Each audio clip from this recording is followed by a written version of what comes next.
is up, guys? Welcome to the channel. My name's Micah, and today we're talking about chainsaws. Yes, chainsaws. It's a tool that every man should have in his arsenal. Ladies, this is just a little bit too much power for you, okay? Leave that to the boys. I am gonna get ripped to shreds for saying that. So in this video, we're just gonna discuss a few different things. Number one, how to decide what chainsaw is right for you. What chainsaw will fit your needs and your application. Second off, we'll discuss what to look for, features and things that you are going to want out of your chainsaw. And lastly, what brands you should look for when shopping around for your saw. We'll go over the brands that I would absolutely recommend and maybe some ones to stay away from. So without further ado, let's rip into it. So now our first question.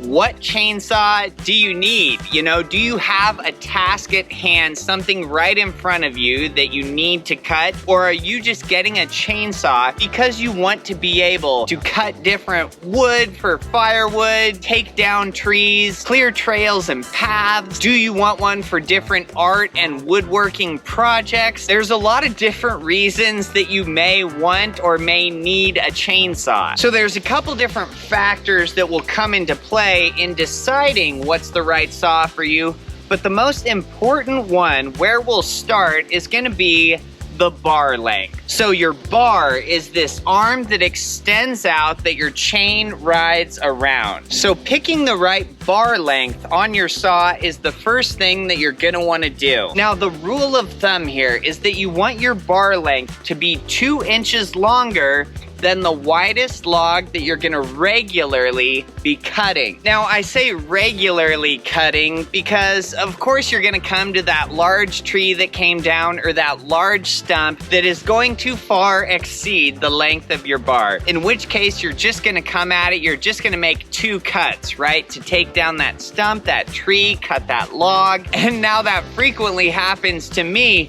but most of the things that we cut are 2 inches skinnier than the length of our bar. So the saw that I have here has an 18-inch bar length. Now you might be thinking, well, 18-inch bar length, so if that means that I regularly need to cut no more than a 16-inch wide log, you may think that that's not very much initially, but trust me, that is a massive tree. So to put that in perspective, the logs here that our saw is sitting on are about 14, maybe 15 inches in diameter. So if I hold my saw right in front of those, you can see, well, that might be getting close to a 16-inch log. Now, on those occasions that I was taking down a tree or cutting up some logs that were wider than that 16-inch diameter, which is recommended for this saw, you can just instantly tell. Or when I've been taking down a tree that was 30 inches in diameter into where I had to use 2 different cuts to take that tree down, you can just tell that it's beyond the limits or the capabilities that that saw was designed for. Now, it absolutely worked. That tree is not standing anymore, is what I'll say about that. But it's just a slower process, right? And you can hear that saw really working to get through. You know, when you're cutting through a log or a stump that is beyond the length of that bar, you're really burying that chain and that bar into that tree. It's just gonna be a slow go. Now we'll get into engines here on your chainsaw and the different engine sizes, you know, how much power they have, but these engines are all gonna be put on the saws kind of relative to that bar length. Now the bar length or the bar on your chainsaw can be switched out for something longer. It can also be switched out for something shorter. I'm not exactly sure why you would go shorter. So you might initially think, you know, our chainsaw here, I've seen 20-inch bars for it. So you might say, well, why don't you just go up to the longest bar that you could get for your chainsaw? Now, while I can get a longer bar and chain, the engine is not changing on our saw. And I already noticed that when I'm getting to those wider logs, you know, that 16, 17, 18-inch wide logs, you can just tell that your saw is really working. You know, you're not exactly pushing down on that saw, you're really just letting the weight of the saw cut through it. Otherwise, you will get that chain, that saw to kind of bind. And just in cutting these logs that are in front of us, you know, that are getting close to that 16-inch diameter, I just let the weight of the chainsaw cut them. You know, if I really push down on that handle, on that foregrip on the saw, I can absolutely get our saw to seize up and bind. So the engine on our saw is really just tailored for that 18-inch bar, and you will see that a lot as you're shopping around. So now we'll kind of dive into engine sizes for chainsaws. So the engine that our saw has with this 18-inch bar that it came with is going to be a 40cc motor. Well, it's actually a 41cc. It's like 41.6cc. But we'll just say 40 so we have a nice even number to talk about. Now, keeping in mind what I said about my bar length, that I really had no desire to go to a 20-inch bar and chain, even though I've seen those available for my exact saw. So about an 18-inch bar and chain length is the most, kind of the max that you're ever gonna wanna go with roughly a 40cc size engine. Now, I will see engines on these chainsaws, just all kinds of various sizes. You know, once you get into the big saws that the lumberjacks are using, I mean, you'll see engines that are in the 70cc size. And then some of the smaller pruning, you know, like one-handed chainsaws, you'll see those get around to around the 20-25cc mark. Now, kind of the common misconception or the common path that people go down is that when looking for a chainsaw, they will have one job in mind, right? They will just have one tree in their backyard that they wanted to prune a few branches off of, and all those branches were about 3 or 4 inches or smaller in diameter, and so they get the 25cc 12-inch chainsaw, and that's perfect. That pruned all the trees they needed to. It worked just fine. Well, say a month later, a windstorm comes through and it knocked a tree down across your driveway. You cannot get your car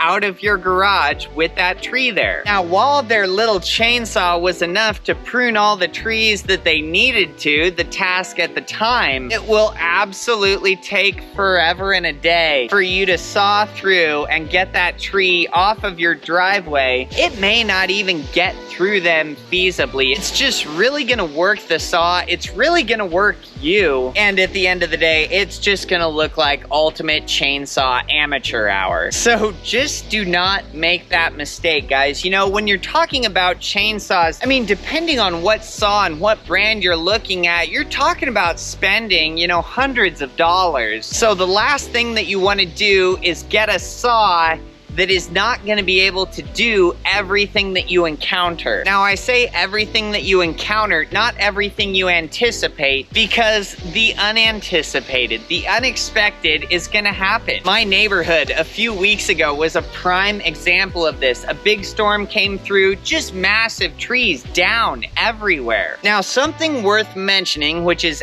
absolutely gonna happen to you. It happened to me. It's happened to every single person I've known who got a chainsaw. Once you own a chainsaw, you're gonna think of all this stuff. You're gonna look for uses and applications for it. Like, turns out it's actually really fun to cut down or cut up trees. Just cutting wood in general is so fun. It's hard work, it's peaceful, it's relaxing at the same time. You're gonna look for projects or find things or think of things that are just so cool that you really wanna do with your chainsaw. So I guess what I'm saying here is always err on the side of having a bigger saw than you need for your application. Like, it is never gonna hurt anything. Your initial cost could be just a couple bucks higher than getting that smaller saw, but all it's gonna do is be more durable, cut through logs faster, and just all around be a better saw. So always err on the side, always get a slightly bigger saw than you think you need. Or if there's a saw that you see that you want and it perfectly meets your needs, sure, get it, but just in no scenario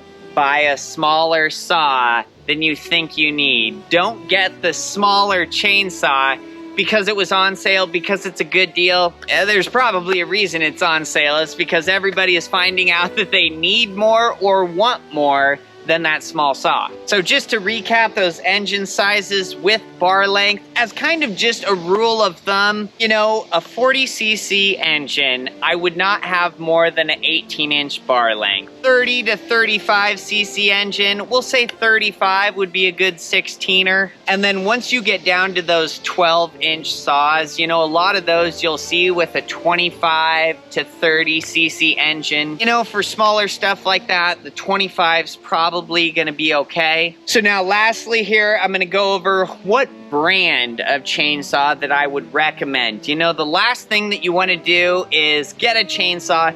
It's got the engine size you want, it's got the bar length that you need, but after a couple weeks of use, thing's just dead, it won't start, you have no idea what's wrong, maybe the engine grenaded. You know, these things can potentially see a lot of use and you can put them to work really hard, right? Now our saw here, I've had for the last 2 years. And today I'm out here on the land cleaning trails, you know, that I always ride my motorcycle. I've been cutting with this saw non-stop for the last 4 hours. And I've got 4 hours of cutting still ahead of me that I need to do before the day's over. Gosh, and last year, I can't even count how many 8-hour days I put in with this saw. Pretty much sun up to sun down, just cutting non-stop. So reliability and durability is so key when it comes to a chainsaw. You know, the last thing you want to do is get halfway through a job and then your saw dies or you're having problems with it. So I'm just going to recommend 3 different brands for a chainsaw, and these chainsaws are just second to none. You know, I would trust them to do anything. I would take them out into the middle of nowhere. You know, if my life depended on a chainsaw, I don't even know how that would be possible. That's like some horror movie type stuff, but I would absolutely trust everything I own to one of these 3 brands of chainsaws. Now the first brand is going to be Husqvarna, or Husqvarna as most people say. It's actually Husqvarna. It's an Austrian company. But Husqvarnas are great quality. You know, Husqvarna is a company, they make many different things from shop vacs to motorcycles, chainsaws, and everything that they do is second to none. You know, Husqvarna is just superior build quality, reliability, and it seems like all the professionals, you know, that's another thing.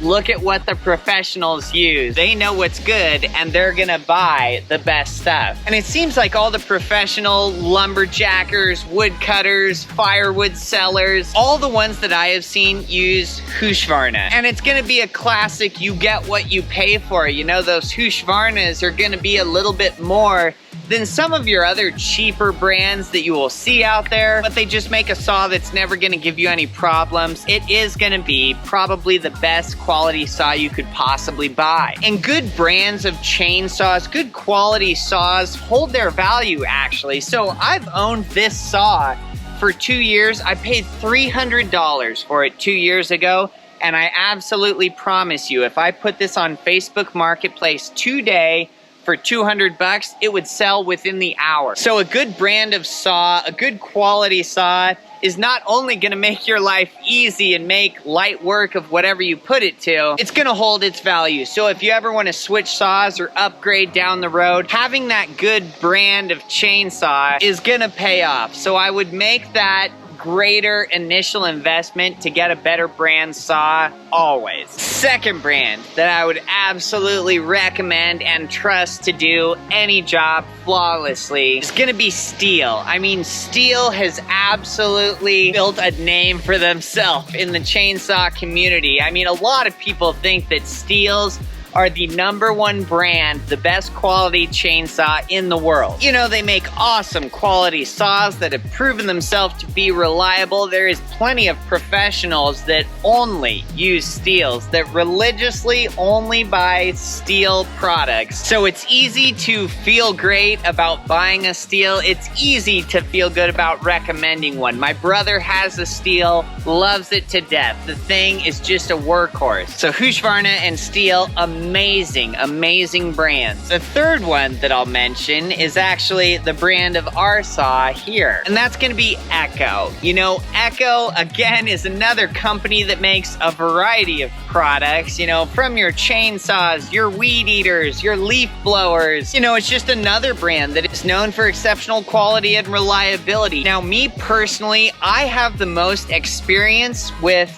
Echo products, and I've never had any problems with Echo products. There's a couple different reasons that I gravitate towards the Echoes, but their track record for everybody I know, and for me personally, has just been 100%. They just make super durable products, just incredibly tough engines are in these things. Now, on top of that, and I think something you guys might find as well in your research, at least it was for me, is that Echo products versus Husqvarna versus Stihl. Echo products are the most readily available in all of my local stores, online. Like every single local hardware store in the city that I live in carries Echo chainsaw products, accessories, parts. They're just by far the most available, and it's not even close. You know, it's like 3-1 for second place. So that's what led me towards the Echo. You know, it's not like I can say that my Echo saw is better than Stihl's, is better than Husqvarna's. You know, I think they're all just great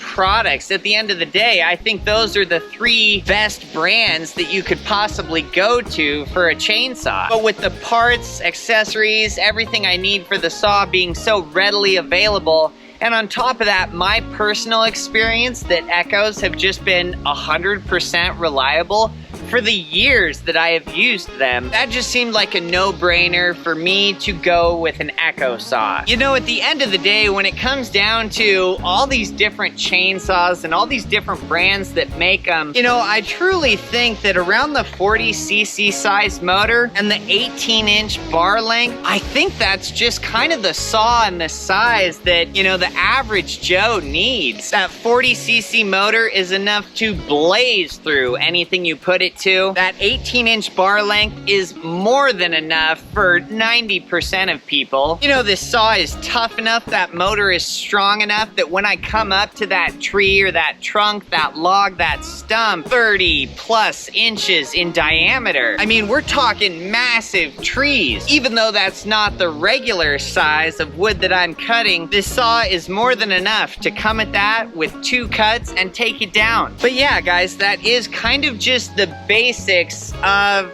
chainsaws. You know, as far as like when you're shopping for what you need, you don't know what to look for, what brand to go with. Yeah, I would just kind of use that 3-step system, you know, decide what bar length you want, make sure that you have an engine that's gonna be up to that workload, and get a brand that's never gonna let you down. And those are the 3 that I recommend: Husqvarna, Stihl, Echo. I feel extremely confident in the saws that those 3 brands make. Outside of that, you know, not that I'm saying all other brands are complete trash or crap, but it's gonna fall on you a little bit more to do your research and figure out what is a good saw. You know, if you see a sale on some brand, something that you've never heard of or seen before, don't just instantly buy it because it's half the price of the Echo. You know, look up the reviews, look up what people are saying about it, see if parts for it are readily available, see if you can find tune-up kits with an air filter, a spark plug. You know, does it use a standard bar that you can find? You know, even things as silly as like the pull string housing and assembly. Are you gonna be able to find another one of those at your local parts store and fix your saw and keep doing whatever you are working on? For me, if it's an Echo, yes, I can find all of those things. The tune-up kits, the spark plugs, air filters, bars, chains, pull strings, all of it is available at every one of my local hardware stores. And at the end of the day, I think that just has to factor into your decision. But otherwise, yeah, I think that's about everything that I wanted to talk about today. So, you know, it was such a fiasco for me when I was shopping around for the perfect saw that could do everything I wanted to. And I quickly found out that I wanted to do a lot more now that I had the saw, and thought of all kinds of stuff that I never thought of when I was initially shopping for one. But I got a saw that could do all that. You know, I erred on the side of getting a saw that was slightly more than the tasks that I was thinking of, whatever I initially needed it for. And yeah, it turns out that was the greatest decision ever. I'm probably even gonna get a bigger saw down the road. And I got a name brand, top model saw, so when I go to sell this, I'll get top dollar for it. So hopefully all that jabbering helped you guys out a bit. So like the video if this did help you out, subscribe if you guys wanna see more, and until next time, have a wonderful night, guys.